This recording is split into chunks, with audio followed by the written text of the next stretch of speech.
Hello and welcome to this special bulletin coming to you a couple of minutes earlier than normal as we get ready to watch the beginning of the New Year celebrations here in London. We have been promised a live spectacular, although people have been encouraged to watch from home if they can and not to gather in the centre of the city. But let's get a sense of what it's like out on the streets now and go to Trafalgar Square where our correspondent Jean Mackenzie is. Jean. Well, yeah, I mean, as you can see behind me, that stay-at-home message hasn't filtered through to everybody. The public events here in central London might have been cancelled, so the fireworks that you were used to seeing along the Thames and even the smaller party that was planned here for Trafalgar Square. But still, people have been coming up to town. The streets has been getting busier and busier as the night's gone on. And what people are doing now is they're all making their way down towards the river. The surprising thing is many of the people that we've been speaking to are still expecting those fireworks to be taking place. But even those that aren't expecting anything just want to be out to celebrate. They want to see in this new year. They stayed at home last year and this year they want to celebrate. OK, Jean, thank you very much for that. I'll be talking again to Jean shortly, but just to let you know as we wait, well, you can see the countdown starting there. Britain is seeing in the new year its hottest New Year's Eve ever recorded. 15.8 Celsius was the high, the Met Office has said. So as we take in some of London's most recognisable landmarks, let's listen in to the countdown.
As Big Ben's chimes ring out around us, signalling a year that's new, raise a glass, turn up the volume and welcome 2022.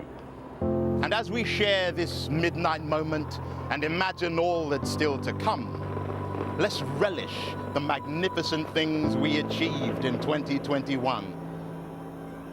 We rallied round our NHS heroes as they rolled out the vaccination, and we stood beside our three lions, heads raised and proud, united together as a nation. We won 124 Paralympic medals, one of the greatest hauls we've ever seen, and our star, Emma Raducanu, won the US Open. She's only 18. We saw the return of live events and reclaimed companionship and camaraderie.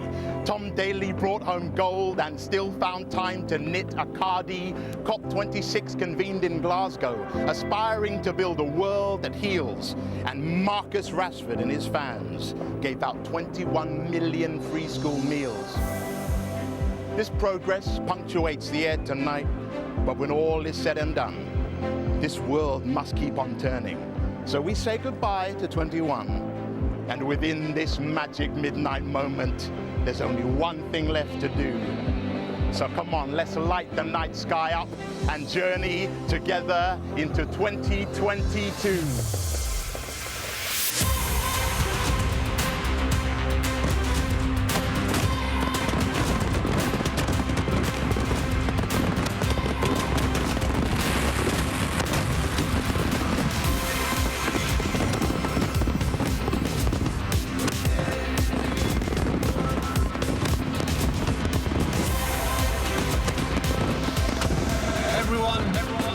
Welcome.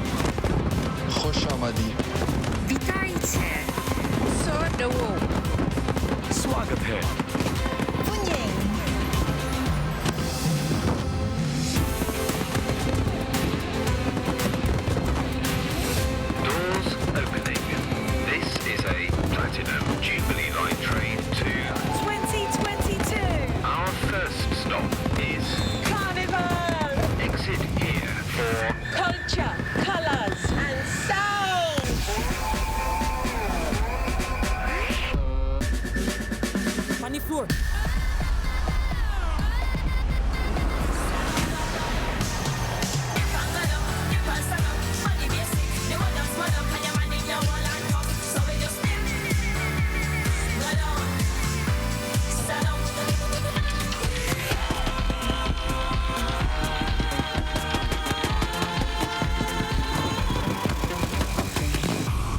for football's greatest moments.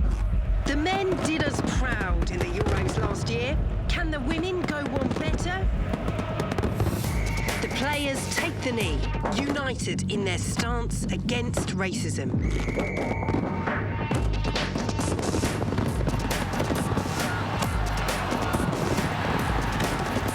Again and again they stream forward, looking for an opening. This looks promising and...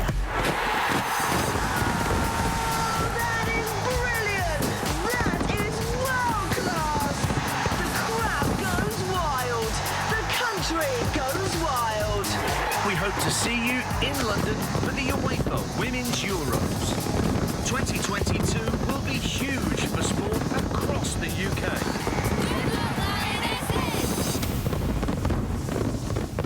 We are now approaching the home of theatre.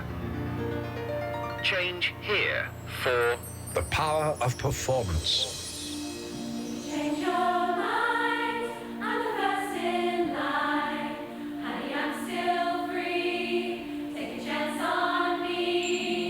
If you need me, let me know. Gonna be around.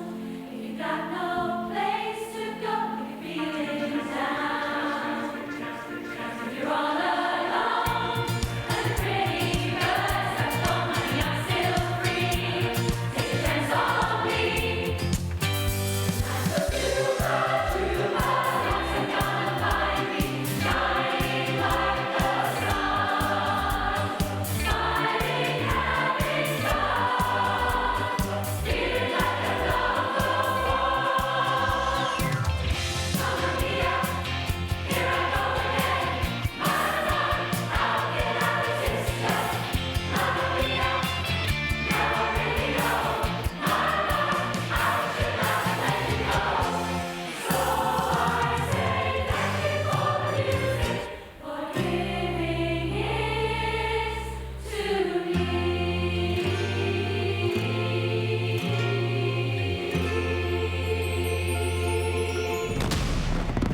the next station is Good times ahead!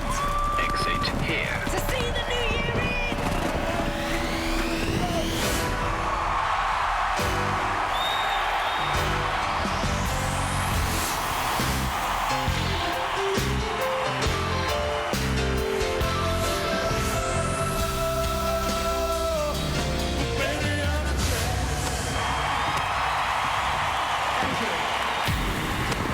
You guys ready to party?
Well, from Super Trooper and Shakespeare to a lion made from drones, it really was a spectacular show there in London to welcome in the new year. But before we talk to our correspondent in London, we are going to go to Scotland, to James Shaw, who is in Edinburgh. And not the traditional Hogmanay there, James, but give us a sense of how the new year was brought in Edinburgh. Yeah, well, you can probably get a sense of it from behind me. This is the crowd up on the esplanade by Edinburgh Castle. This is not the official Hogmanay event. That was cancelled. The fireworks were cancelled. But hundreds, maybe thousands of people came up here to celebrate in their own way with mobile phones and guitars and bottles of beer. And I suppose just to show that despite the wretched year that many people have had, Scotland still knows how to celebrate. The police have been here, but it's been a very light touch from the police. They haven't tried to intervene. They have said that this event which is happening is not a formal event, so people are not breaking the law here. But you can see there is a massive crush of people at the moment really enjoying themselves. I suspect it will disperse fairly quickly as the minutes tick by towards 1 o'clock, but people have come here and they have welcomed in 2022 in the hope that it's perhaps a little bit better than 2021. Absolutely, James. We can all share in that sentiment. And for people who have decided to see in the new year from home, I guess they are hoping, well, the political messaging was that if curbs were brought in now, the hope would be that life could return to normal a little bit faster. I guess that is possible. At the moment, the restrictions that are put in place by the Scottish Government will last at least until the 17th of this month. They will be reviewed before that, and we will know at some point within the next couple of weeks if it is going to change. But of course, it all depends on the figures, and we know that there have been record figures for infections in Scotland, let alone other parts of the UK. So it really all depends on that, how effective the vaccines are going to be in Scotland, and the booster campaign has worked pretty well. They got to, I think, 77% of adults, people over 18, had a booster by yesterday. They were aiming for 80%. So it really all depends on that and what the figures show us in the coming days about whether Omicron is going to peak quickly and then disappear, or whether it's going to carry on perhaps for some weeks yet. OK, James, Happy New Year to you, and thank you very much. James Shaw in Edinburgh. And let's join Jean McKenzie now, who is in Trafalgar Square for us. Happy New Year to you, Jean. The message to people was, of course, to try to watch the celebrations, the spectacular show that we've just witnessed in London to welcome in the new year, to watch that from home. But as is very evident behind you, lots of people wanting to be out and about on the streets of the capital. Yeah, and people were told in advance that the public celebrations have been cancelled. The spectacular that we just saw on screens now was going to be far better watched from the comfort of your living room and the television, but that didn't stop many people coming out here this evening. Lots of them felt that they were going to be able to come to central London and that they were actually going to be able to see fireworks. So obviously where we are in central London, many of them walk down to the river now. So what you're seeing now is them all walking back up from the river and going home, and actually slightly more anticlimactic than we had there in Scotland. You know, people sort of cheered Happy New Year and shouted, and then when they realised that they weren't going to see anything and nothing was actually happening where we were, everything died down fairly quickly. But the thing that's happening in London and around England tonight that's different from Scotland, of course, is that there are no restrictions on socialising. So people have been free to go to bars and to go to clubs and party in the night here in a very different way to elsewhere around the country.